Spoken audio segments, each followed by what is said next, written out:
Hey everyone, welcome back to this week's episode of Tent Talk, the Farmers Market podcast.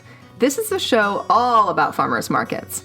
Whether you're a new or experienced farmers market manager, farmer, or a food producer selling at farmers markets, this is the podcast for you. Hi, I'm one of your hosts, Brijet Myers. I have spent many years as an on-site farmers market manager, and I have done it all from pulling permits to social media marketing. And I also help coordinate Intense, the farmers market conference. And I'm Catt White, also an active farmers market manager here in Southern California, director of San Diego markets, doing all the things market managers do, popping tents, hauling barricades, and curating farmers markets. And I'm the founder of the Farmers Market Pros, providing education and an annual conference for farmers market participants. All right, everyone, welcome back. So this episode, we're going to talk about listener questions, and we love hearing from our listeners and followers on social media, our past conference attendees, which we keep in touch with. It's so much fun. Visit at their markets. And of course, our current vendors, which we have a lot of. Yes, so many do. farmers and vendors at our markets that we run, our 3 weekly markets that we run every week here in San Diego. So we have lots of contact with people that are doing exactly what you all are doing. I'm kind of excited, actually, that people seem to be getting in the habit of emailing us and saying, hey, you're Farmers Market Pros. What do I do about this? We actually, the person we talked about last time, did go ahead and schedule their winter market for Saturdays.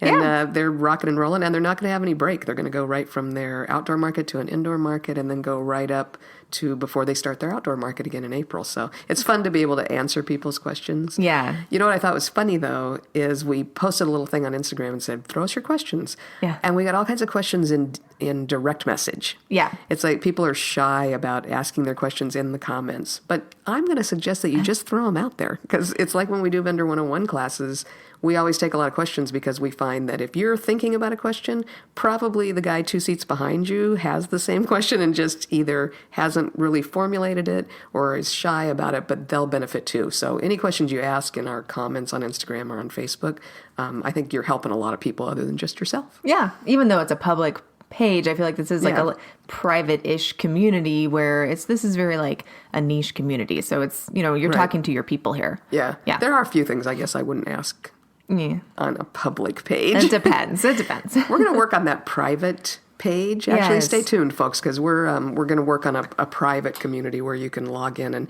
know that you're only talking to people that are in the farmers market industry. Yeah, so you won't have that outside kind of looky-loos and just people that don't get it, because sometimes they get the wrong impression from the questions or the topics that you're discussing because they just don't understand how the markets work. So that's fine. Let's just keep it. They don't understand all the regulations. They don't understand, the relationship between the manager and the vendor, or the farmer and the customer. As with many different industries. Sure. Yeah, it's just nicer to have like, okay, we're in this industry together. Let's talk about it and things that we understand about. So that's always good. Yeah. It's good.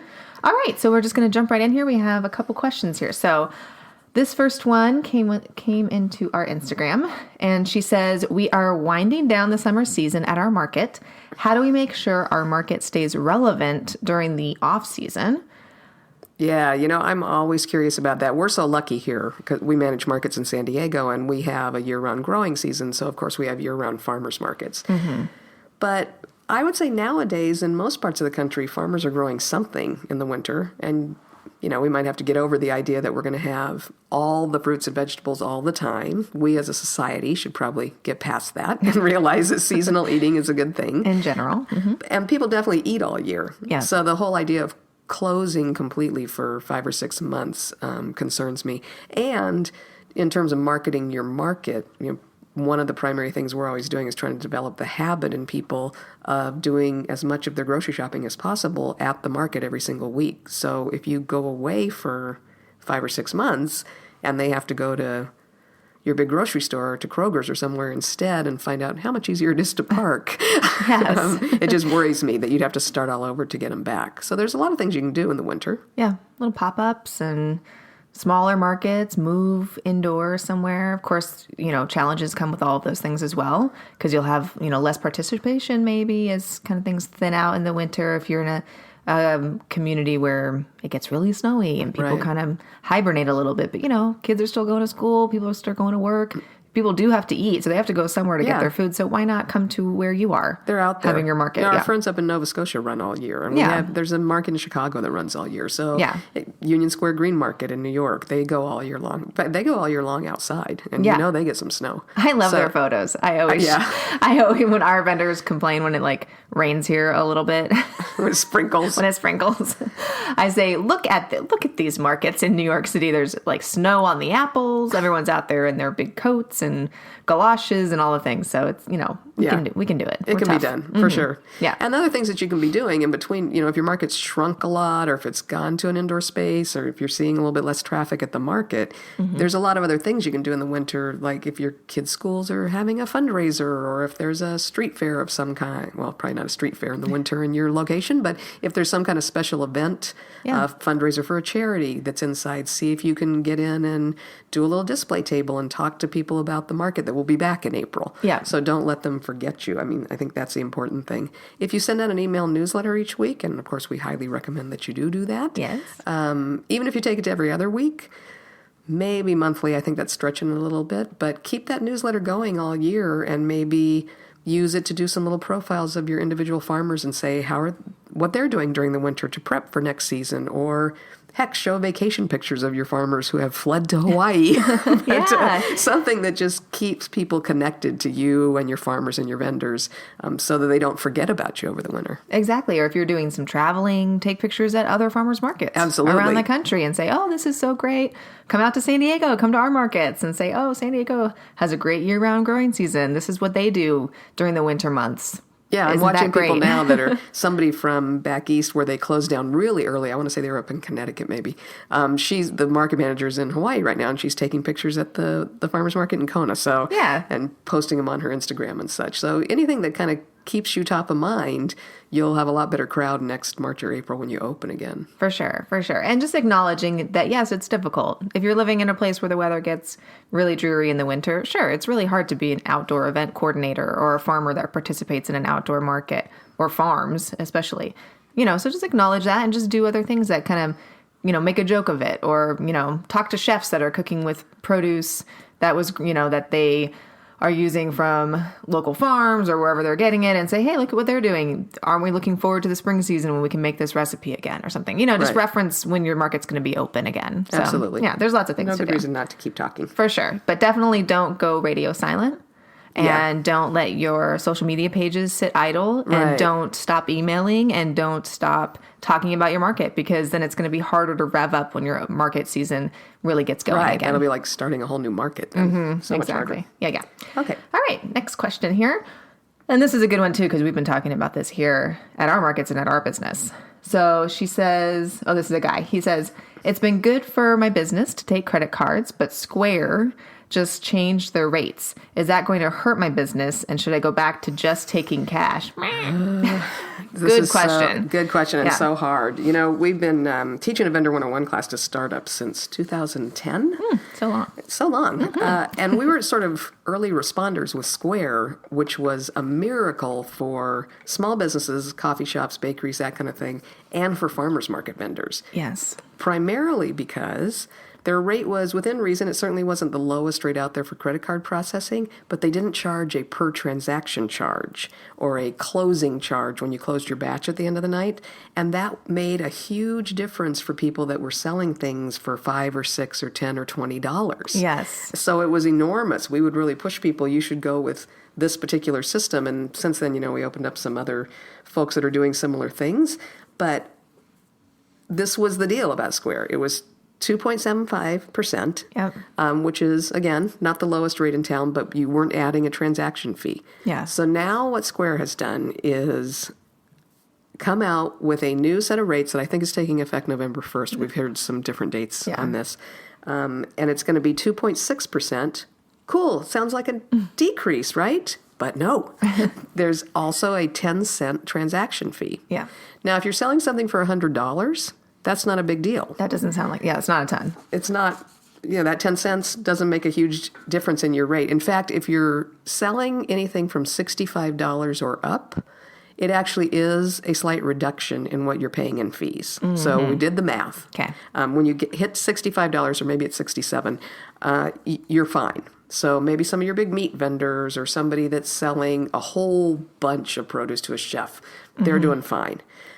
But if you're selling a jar of jam, or you're selling just a couple of bunches of carrots, or you're selling a loaf of bread, you're about to get, sorry, Square, you're about to get screwed. And we're not sure of Square's motivation. I don't know if they're trying to lose those small businesses. Maybe there's so much admin for them to run a $5 charge. I've been wondering this whole time if that's just been too much of a hassle to do, $1.50 cup of coffee or whatever, is that too much? Maybe there's so much admin on the backside that it doesn't make sense for them to only make the percentage. We don't know why they've done it, but this is how it breaks down for y'all.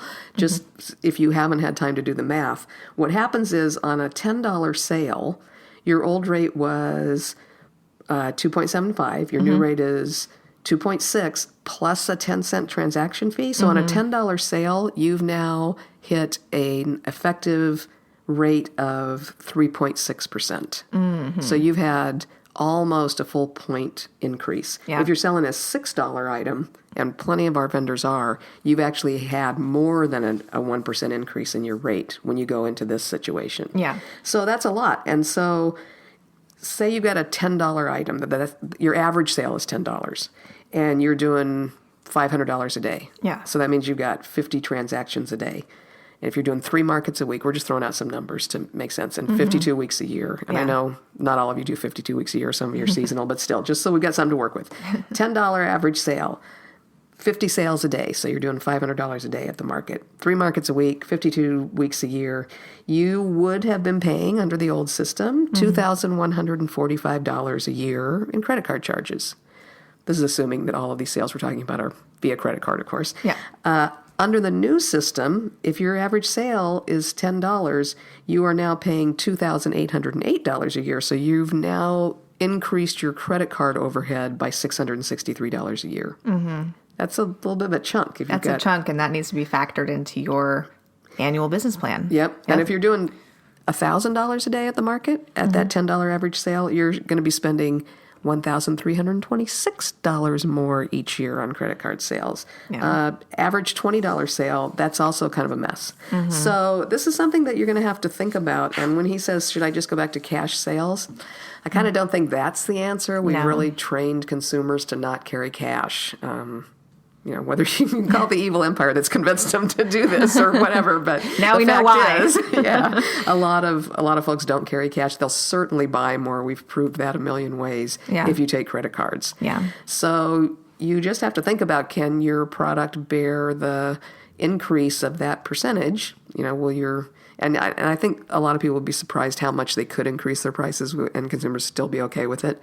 So you need to think about that. Or you need to think about a different credit card provider. And we'll be on an upcoming episode comparing some credit card providers. Yeah. So, watch that. Watch our email newsletters because we're going to get down and gritty about what the options are for other credit card providers that still work on wireless, that still work out there in the field and out on the street at the markets. Yeah, because I'm seeing some new ones kind of popping up. So we're going to take a look at their costs, because I've been asking our vendors, what's the percentage on that? And surprisingly, some of our vendors are like, I'm not sure. If you're going to switch providers or start using a provider, you need to calc all those numbers. That's right. You need to look at what it is. You have to do the math. It's going to affect your overhead. Yeah, you don't want it to sneak up on you. Right, exactly. Right? Mm-hmm. There is a group out of London that's actually been around for a long time, but they're just now sort of starting to publicize their service in the U.S. Mm-hmm. And they're lower. They're slightly lower than Square ever was, and they don't have the transaction fee. So we're going to explore. Sometimes you see those rates and then you dig down and you find out there's some other hidden charge. Yeah. So we're going to explore it before we put the info out. It's coming up soon, but it's something that you need to be aware of. What you can't do in at least 8 states, and there may be more, is you can't add on a transaction fee to take credit cards. You can in some states now. Yeah. They've had state lawsuits and things that have changed it, but in a lot of states, and really, if you dig down into your credit card processing agreements in many, many states, you can't say, hey, if you pay by credit card, I'm going to charge you 30 cents more. Yeah. You can, in most of those states, say, if you pay cash, I'm going to charge you 30 cents less. Yeah. So we kind of suggest that you do neither of those things. You just raise your price and you make a little extra on the cash sale. Yeah. So you don't get customers too up and involved in it.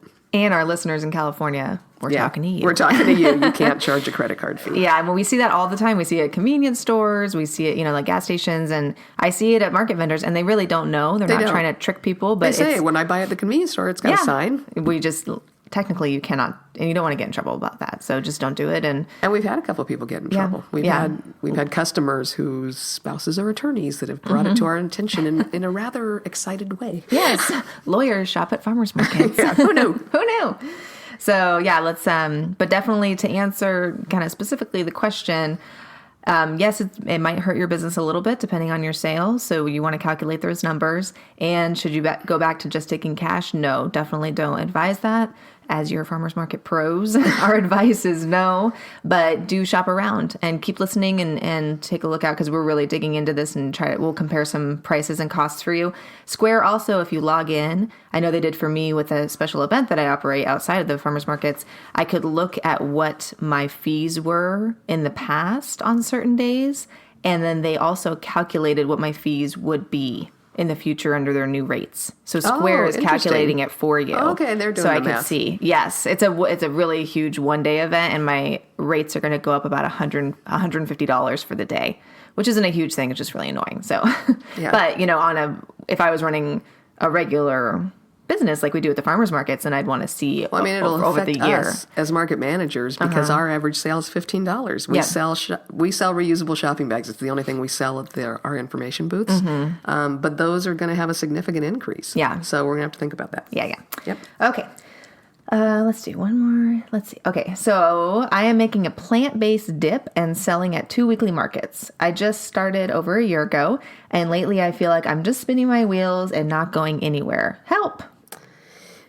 That's a tough one. It's also a pretty broad question. It's broad. It's kind of common question that we just get from our vendors at the markets and like, oh, I feel like I'm kind of underwater. Help me. And we're like, well, what specifically is your problem? It happens a lot this time of year too because we know from keeping records, and if you're not keeping records, do that. Start that now. That September, first part of October tend to be actually kind of our slowest months. Yeah, which is really... It's interesting. Weird. Yeah, it's not the winter for us. No, it's not. I don't know if it's just everyone's schedules are kind of changing. I know going that back to school. Yeah, me personally, like my life feels really busy right now, just this time of year. So I'm off my routines for sure. I don't know what it is. Yeah, I'm not sure what it is specifically, but we know historically from doing markets for so long, and we've verified this with some of our vendors that are really good about keeping records. Yeah. That right about now, middle of October, it's going to pop right back up. Yeah. So if you're feeling discouraged this time of year, you might look back on your sales from last year. Now, this person asking the question has only been in the market business for a year, so they probably don't have that historical sales perspective. Yeah. Might be worth talking to an experienced vendor for sure. And seeing how they're feeling. Yeah. But then the other thing is, you can talk to your manager and you can talk to other vendors about different things you can do, but you're probably going to have to get this question a little more specific. So when you say, I feel like I'm just spinning my wheels, in what way? Yeah. Are you bored with your narrow selection of products? Yeah. Are the customers necessarily bored? Maybe not. Yeah. They may still be fine about it. You're just kind of bored because you're an entrepreneur. You wouldn't be in the farmers market business, and maybe you're kind of bored that you're not making changes at this point. So look at that. Is this actually a performance issue? Are your sales not going up? And if they're not going up, is that okay? Are you still at a profitable place? You just feel like you want to be growing? Yeah. Do you have a nice stable business that's just kind of in a maintenance phase right now, and that's frustrating for you because you're that type A creative personality that starts a business? So I know this is our problem a lot. Things feel like mundane, and even like our big huge market on Saturday, I'm like, oh, it's like the same vendors. This is so boring for everybody, and it's just people just love the market, and they're like, no, it's amazing. What are you talking about? And I'm like, oh, well, I'm just one of those like ADD creative people that's like, I got to change everything. I have to change and change and change, and it's like, no, maybe you could just chill out and just do what you're doing well, and just keep doing it well. What? So is that what it is? I know, and I know for food makers, you guys are creative people. That's just how it. If you're making good food, you're probably a creative-minded person, and you are like the best part of this world, right? Like we love having people like that in the world, but also it's hard to like run a business because to run a business, you have to be a little more like numbers person and boring kind of paperwork and tracking things. So it's a weird. This is why God invented partnerships, I guess, for employees.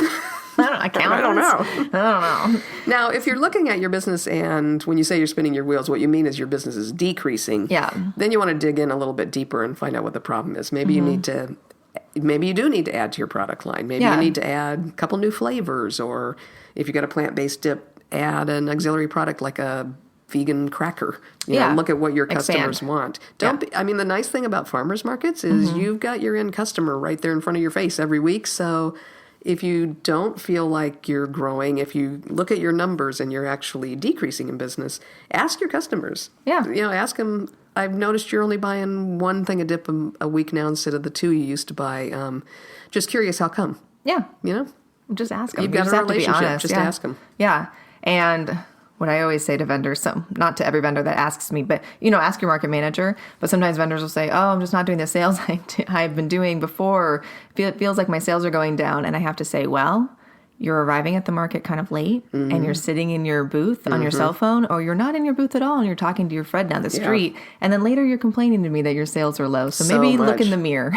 Yeah, exactly. So just an honest truth for yourself. Are you fidgety with your business and not doing the bang up marketing excited job you were doing in the first 6 months when you first started out and it was new? Are you getting complacent and as we do, get friendly with your fellow vendors and, get a little more relaxed about arriving time. Those things affect your sales. They affect your numbers. So take a look at that. Yeah, really good point. Yeah. Yeah. You may be bored with the situation and so you're not as excited. And if you're not as excited, your customers aren't going to be as excited. That's just how it is. So. Okay, we're going to take one more. Okay, one more quick one. Kind of a short one. All right, go ahead. Make it quick. So this market manager contacted us and said, someone just contacted me about sponsorship for our market. Woo, hallelujah. Ding, ding. But we're just closing our season and we won't be open again until next March. Should we just tell them to get back to us next spring? What's the answer to that? No. Absolutely not. Never say that to Never say that to anyone trying to give you money. Right? Take the money. That's what we say. Yeah. Work it out. Give them what they want. Give them a sponsorship deal and just say it starts when the market revs back up. Yeah, they probably know when your season is. Yeah. Maybe they don't, but if not, spell it out. And then, this is the trick, is right now when a lot of markets are closing, this is also the time of year that a lot of businesses are making their decisions about what they're going to support next year in terms of marketing partnerships and sponsorships and that kind of thing. Yeah. They have to submit a budget, especially the big companies that are going to give you big chunks of money. Yeah. They make all those decisions in advance. They're not going to decide in February to sponsor an event in March. They're going to decide right now while they're doing their annual budget for next year. So right now, in fact, if you've just closed your market and so you have a little bit extra time on your hands, you're not doing a map and checking on vendor attendance and all the things that you have to do on a day-to-day basis when your markets are busy. Yeah. This is a good time to be getting letters out to businesses in your community that might want to do a marketing partnership with you or might want to sponsor your market. This is the perfect time to be reaching out to those folks. So you definitely want to do that. If you're taking a sponsorship too, and then you're not going to be open until next March or April, what you might want to do is figure out some ways. We talked before about how are you keeping your market front of mind for your shoppers. Maybe you wrap those sponsors into that between now and March. So when you send out that email newsletter, you announce that such and such company has come on as a new sponsor for next year, and let's all support them because they support the community and the local farmers and food makers. Maybe you include some of their flyers if you do a pop-up event or a fundraiser or something. So you can figure out ways to give them some value between now and the next time you open. But for heaven's sakes, don't push them off till next season. Because they'll go to someone else who will say yes. Yeah. Absolutely. And their business is probably open during the winter, so give them a little push during the winter. Here's something that is open. Right. Go support them and then come back to the market when we're open. And it's a great partnership. So, exactly. Yeah. Yeah. Well, those are some good questions. Thanks, folks. Yeah, we love these questions. Keep sending them. For sure. Yeah. So, direct message is a great way to get in touch with us. It is, nice and private. You can always comment on even if it's, the question just comes to mind when you're looking at a picture that doesn't have anything to do with your question. Go ahead and comment. We'll see it. Feeling shy? You can use that old asking for a friend line. Yeah. A friend of mine is having this problem. It's okay. It's fine. We're all family here. So that was great. Yeah. How else can you get in touch? Email. Yeah. So connect@farmersmarketpros.com. Check us out. That's it. Email and Instagram, I think, are best. Facebook the best. Messages. That's what we see the most. Facebook is, I don't know I'm getting old, but Facebook isn't making sense to me that much anymore. I gotta they have all these new things on scheduling posts. That's a different podcast, but newfangled. Mark Zuckerberg. Anyways, use Instagram. That's good for us. It's simple. Or email is also great. He owns Instagram too, right? I know. I shouldn't curse him. Thank you for Instagram. Now stop making Facebook so complicated. Notice how we're not saying call us. Kat and I don't like to talk on the phone. We were just talking. We don't like to talk on the phone. I don't like it when I text someone and they try to call me back. True. Don't call me. Phones are not for calls calling. We get where they say, you just emailed me. I'm like, so answer the email. Hit the reply button. Click. Just kidding. We'll take a phone call for some people. A phone call. We'll take a phone call from sponsors. Yeah, for sure. There you go. All right, that's awesome. So yeah, get in touch with us. And February feels like a long way away, but do you know that time is going to fly by? It's going to be February before we know it. It's flying so fast. And what's special about February? That is our fourth, I can't believe it, fourth annual Intense, the Farmers Market Conference. And early bird tickets are on sale and people are registering. And I love getting that little ding. You have an Eventbrite registration email coming in. Fun. Those are my favorite emails. Eventbrite can call us and say that we got a new ticket. I'd take that phone call. I suppose. That early bird is such a good deal. It is a good deal. We've got 49 of those tickets left right now. We're recording on a Friday. This podcast will be out on Monday, so it's probably be around that still. Yeah. We budgeted to sell a certain amount at that price, so we're going to extend that opportunity through November 10th. We've got a speaker announcement coming up soon with our first slate of speakers, so I think that'll probably make some people go, I got to get a ticket. Can't miss Charlotte Smith. Nice. So yeah, until November 10th or until those 49 tickets sell out, those are available. They're full 3-day all-access pass for $235 under that early bird rate. Nice. Which is a big savings over the $355 regular price. And if you have a team, this is the best deal of all. The 3 company pass is available. It's $210 per person is how it figures out if you've got a group of 3 or more. So you pretty much buy 2, get 1 free if you add it all up. I'm talking about math today. Yeah. But don't wait. This is the lowest price it's going to happen. We don't do a sale at the end or any of those kind of things. Because we are annoyed by those ourselves. As conference goers ourselves, when we pay full price or early bird pricing and then they do a big blowout sale right before the conference, I'm always irritated. So I am too. We don't do that. Yeah. So this is the best price you're going to get. And this is cheap. Jump on it. This is cheap. I mean, when you think about what we charge for a 5-hour Vendor 101 class. Yeah. And then for about twice as much, you get 3 days of fabulous speakers. This is the way to go. Much richer content. Yeah, so it's great. It's a bargain, but it's always good for us and for the speakers, and we love having everybody get together. And, of course, we appreciate our sponsors that let us keep it at that price. Yep. Love them. All right. Well, thanks so much for listening to Tent Talk today. Please leave us a review on iTunes, Stitcher, or wherever you access your podcast and tell us how you're enjoying Tent Talk.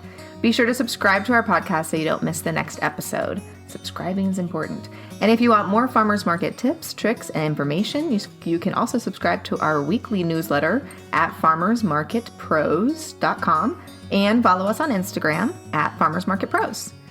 The 4th annual Intense, the Farmers Market Conference is coming up on February 2nd, 3rd, and 4th, 2020. Register right now at farmersmarketpros.com. This podcast is produced by Farmers Market Pros, where passion meets profit. Today's episode was recorded by Adam Samaha and edited by Justine Marzoni Mead. Original music by David Mead. Thanks for listening.